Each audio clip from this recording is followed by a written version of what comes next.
বৈশাখ, কথা কোন ঠিক কিনা? এসো হে কি পহেলা বৈশাখ। আগে এই যে মুরব্বীরা আছে শোনেন, আমরা তো ছোট মানুষ একবারে, বেশি না, আমরা যদি 2008 সাল 10 সালের দিকে যাই, এই বৈশাখে যে আরো কত খারাপ জিনিস হয়েছে, যাত্রা হয়েছে, কি কোন এরকম করে মাইকিং করছে কি বাদান কোন। তাহলে এখন এই আপনার খারাপ থেকে আজকে মানুষটা অনেক মানে ভালোর দিকে আসছে নাকি বলেন? আলহামদুলিল্লাহ বলি। এমন বৈশাখে আগে যাত্রা হয়েছে, আসিতেছে সুদূর নাটোর হইতে আগত একদল দানা কাটা পরে বলেন নাউজুবিল্লাহ। এরকম করে মাইকিং করে যাত্রা আপনার স্থান বলেছে আপনার রেল বাজার, খেলার মাঠ, কথা কন না কেন? এ জোরে কন না কেন? এরকম করে পহেলাই বৈশাখ বাঙালি জাতির ঐতিহ্য, বাঙালি জাতি আপনার পান্তা বাদার, পোসা ভাত আর ইলিশ মাছ খাবে, কিন্তু আপনি এর মধ্যে দিয়ে যে আপনি অশ্লীল বেহাপনা, আপনি মেসির এরকম মেসির মতন আপনি হুতুম পেশার মতন রাস্তা দিয়ে যাচ্ছে, আপনার এখানে কালী ওখানে কালী, এরকম করে মা কালী মা দুর্গার মতো যে আপনি যাচ্ছে, আপনি মুসলমান না হিন্দু বোঝা মুশকিল, কথা কন না? এ কথা কোন ঠিক কিনা? এইজন্য এই কাজগুলো করা যাবে না। আমরা মুসলমান, আমাদের কবরে যেতে হবে, আমাদের অন্ধকার কবরে যেতে হবে, কবরের ভয় আমাদের অন্তরের মধ্যে রাখতে হবে, কথা বলেন ঠিক কিনা? এই যে ঈদের আগে পাবনা বিশ্ববিদ্যালয় প্রযুক্তি বিশ্ববিদ্যালয়ের একজন শিক্ষক তার স্ত্রী 2টা সন্তান নিয়ে বগুড়ার পথে যেতেছিলেন, ছুটি পেয়েছে ঈদের, যাওয়ার পথে মাঝখানে অ্যাক্সিডেন্ট করে আপনার এই বনপাড়া যেতেই ওই 5 জন পরিবারের সহ একবারে দুনিয়া থেকে বিদায় নিয়ে চলে গেল। যুবক আমি বলি, তুমি মনে করেছো তোমার মতন যুবক বুড়া হবা, সময় কিন্তু নাই, আপনি কোথায় মারা যাবেন আপনি জানেন না। আসুন পরকালের সামানা আমি নিজের বুঝটা বুঝে আমি কোরআন এবং ইসলামের দিকে আসি। আল্লাহ কবুল করুন, সকলে বলে আল্লাহুম্মা আমিন। সম্মানিত মুসলমান ভাইরা রে আমার একান্ত প্রিয় চাটমোহরের আপনারা রে, আমি আপনাদেরকে আজকে আমি রমজান মাস আমাদেরকে কি শিক্ষা দিয়ে যাচ্ছে, রমজান মাস আমাদের কি উপহার দিয়ে যাচ্ছে, আমি আপনাদের কাছে 5টা উপহারের কথা বলবো। আল্লাহর নবী ডাকতে বলেন সাহাবীরা রে, রমজানুল মুবারক মাস তোমাদের কাছে আসে 5টা শিক্ষা দেওয়ার জন্য। জোরে বলেন কয়টা শিক্ষা? আর একটু জোরে বলেন কয়টা রমজান উপহার?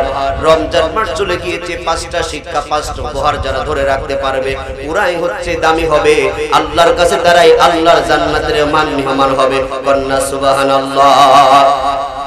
1 নম্বরে সিয়াম, রোজা রাখার অভ্যাস। রোজা থাকতে কষ্ট হয়, আমরা দেখতে দেখতে রমজান মাস চলে গেল, আমরা শুরু করেছিলাম আবার রমজান মাস চলে গেল, এমন করে আমার জীবনের রমজান মাস চলে যাচ্ছে। রোজা রাখলেও রমজান মাস চলে যায়, রোজা না রাখলেও রমজান মাস চলে যায়, নামাজ পড়লেও রমজান মাস চলে যায়, নামাজ না পড়লেও রমজান মাস চলে যায়। আপনার জীবনে এমন করে সময় চলে যাবে, সকাল হয়েছে, দুপুর হয়েছে, রাত যত গভীর হবে আবার সকাল হবে। This is the go of the world, আর এটাই হচ্ছে পৃথিবীর রীতি, কথা বলেন ঠিক কিনা? আমার মুসলমান যুবক ভাইরা, আমার মুরব্বিয়া আপনারা, এই রমজান মাস আপনি কি আমাকে রোজা রাখার অভ্যাস করিয়ে দিলেন। রমজান মাসে শুধু রোজা না, রমজান মাসের পরে আল্লাহর নবী বছরের মধ্যে প্রতি বৃহস্পতিবারে নবী রোজা রেখেছে, প্রতি সোমবারে নবী রোজা রেখেছে, প্রতি মাসের 15, 16 তারিখ, 15 তারিখে, 14, 15 তারিখে আইয়ামে বীজে নবী রোজা রেখেছে। আপনার জিলহজ মাসের আরাফার রোজা আছে, আবার শাওয়াল মাসের 6টি রোজা আছে, বছরের মধ্যে এরকম করে রোজা আছে। নবীজি এটাই সাহাবীদেরকে বললেন, রমজান মাস এসেছিল তোমাকে রোজা রাখার অভ্যাস করা যাতে তুমি ভয় না পাও। আমার মুসলমান একান্ত প্রিয় মানুষগুলো মনোযোগ দিয়ে কথাগুলো শুনবেন।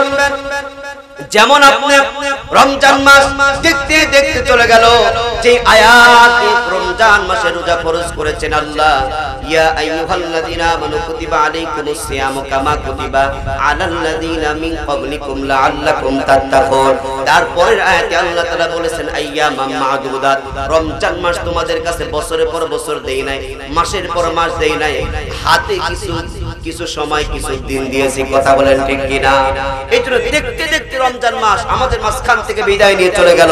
দ্বিতীয় নম্বরে বলেন কিয়াম, নামাজ পড়ার অভ্যাস। রমজান মাসে যেমন করে নামাজ পড়েছি, রমজান ছাড়াও আমাদের নামাজ পড়তে হবে কি হবে না? আরো জোরে বলেন করতে হবে কি হবে না? তৃতীয় নম্বরে কোরআন কোরআন। আমরা রমজান মাসে নামাজের মাধ্যমে কোরআন শুনেছি। আগেকার যুগে আমাদের খালা চাচি দাদারা আপনার ফজর নামাজের পরে যে রাস্তা দিয়ে যায় সেখান থেকে কোরআনের আওয়াজ শোনা যায়, কিন্তু এখন আর কোরআনের আওয়াজ নাই, এখন আছে লাখ টাকার আওয়াজ। কথা কোন গম পাড়তেছে লাখের মধ্যে তেল দিয়ে, কথা কোন ঠিক কিনা? সুতরাং কোরআন এরকম করে মা খালারা চাচিরা কোরআন পড়া বাদ দিয়ে লাখ টাকার হোমের আওয়াজ শোনা যায়। এই তো হচ্ছে মুসলমানের পরিবর্তন। কথা কোন ঠিক কিনা? সম্মানিত ভাইরা আমার, দ্বিতীয় নম্বরে কোরআনের অভ্যাস। কোরআন পড়তে হবে, কোরআন শিখতে হবে। 4 নম্বরে আমাদেরকে আল্লাহ রাব্বুল আলামিন রমজান মাস আমাদের জন্য দিয়েছিল তাকওয়ার গুণ অর্জন করার জন্য। আর একটু জোরে বলেন, কি অর্জন করার জন্য? তাকওয়া। তাকওয়া কি জিনিস? হযরত ওমর রাদিয়াল্লাহু তাআলা নবীজিকে ডাক দিয়ে বললেন, ইয়া রাসূলুল্লাহ, ইয়া হাবিবাল্লাহ, নবী গো, তাকওয়ার গুণ অর্জনকারী কোন ব্যক্তি কি পরিমাণ আল্লাহকে ভয় করলে তাকওয়ার গুণ অর্জন করা যায়? নবীজি ডাক দিয়ে বলেন, তাকওয়ার গুণ অর্জনকারী ওই ব্যক্তিকে বলা হয়, আমার শুনে রাখো, একটা রাস্তা দিয়ে, একটা পথ দিয়ে, একটা জমির আল দিয়ে একজন মানুষের ব্যতীত তৃতীয় কোন মানুষ যেতে পারবে না। এই রাস্তা দিয়ে যদি একজন ব্যক্তি যেতে থাকে, দুই পাশে যদি কাঁটাযুক্ত থাকে, ওমর বলো তো দেখি তুমি ওই রাস্তা দিয়ে কেমন করে যাবে? ওমর বললেন, হুজুর আমার শরীরটা ছোট করে আঁটো-সাঁট হয়ে যাব। নবীজি ডাক দিয়া বলেন, ওমর শোনো, এটাই হচ্ছে তাকওয়ার গুণ অর্জনকারীর ঔষধ, এটাই হচ্ছে তাকওয়ার গুণ অর্জনকারী বোঝানোর সবচেয়ে উত্তম মাধ্যম। যেমন তোমার শরীরে কাটা যেন না লাগে, তোমার জামায় যেন কাটা না লাগে, তুমি যেন আঁটো-সাঁট হয়ে যাবে। পৃথিবীর জমিনে যেই সমস্ত মুসলমান তাকওয়ার গুণ অর্জনকারী হয়ে যাবে, ওরা যেই দেশে, যেই রাষ্ট্রে, যেই গ্রামে, যেই সমাজে, যে মহল্লায় বসবাস করবে, ওই সমাজের মধ্যে সুদ চলবে, জিনা চলবে, অহংকার, দুর্নীতি, রাহাজানি, মিথ্যা, জগলখড়ি, সব কিছু অন্যায় পাপাচার চলবে।